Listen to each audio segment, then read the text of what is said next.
And Kirk Herbstreit rejoins us as top 5 teams in college football, and they are notably different than the first BCS standings. Kirk, run them down. Well, Chris, again, this is changing hourly, so let's hold on before we need to make some more changes. I'll start with number 5, and I have the South Florida Bulls at number 5.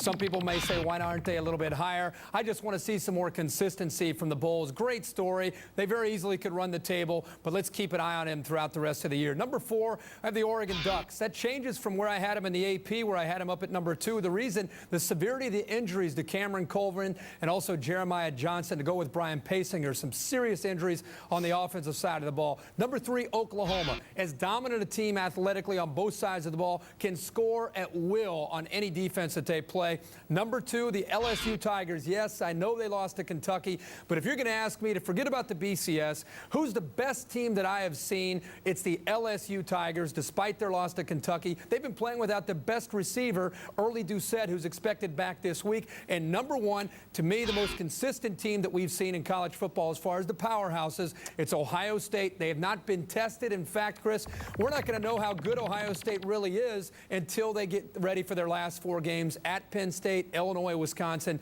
and at Michigan at the end of the year. And Kirk Herbstreit joins us on SportsCenter, as he does every time this week, for Miller Lite Good Call, Bad Call, where the voice of the nation, Sports Nation on ESPN.com, debates our voice of college football, Kirk Herbstreit. Let's get right to it, Herbie. First up, South Florida should play in the BCS title game if they go undefeated. Almost 76% of Sports Nation agrees with that statement. Do you? Good call, bad call? Wow, tough one out of the gate, Chris. I would have to say a bad call. And the reason I say that, I think it's a great story what South Florida is doing. I think they've got a great shot to run the table. But in my opinion, if a one-loss LSU or a one-loss Oklahoma runs the table because of who they play throughout the rest of the year, I think they're more deserving than an undefeated South Florida.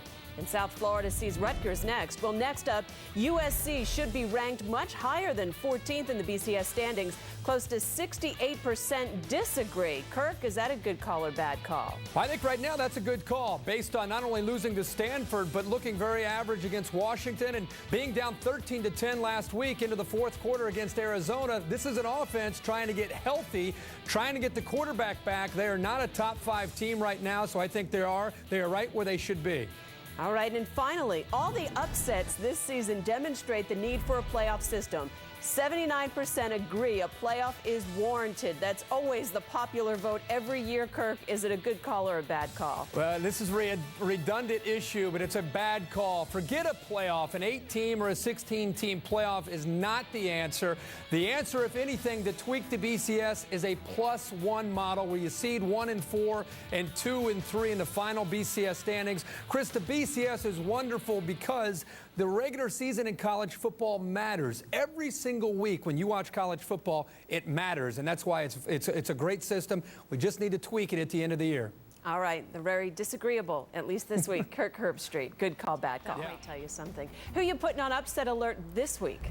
Well, I think this week I'm looking at the Thursday night game. I think South Florida has their hands full with the Rutgers Scarlet Knights. And I think it's anytime you have a team that's in uncharted territory, the way South Florida is, you get them on the road where they feel that pressure. Everybody's talking about the BCS standings, the controversy. They're going to have to show a lot of maturity and be able to block that out and deal with a team that's been backed into a corner in Rutgers. This is a must-win for Greg Schiano and the Scarlet Knights, and I think this is one to keep an eye on for South Florida.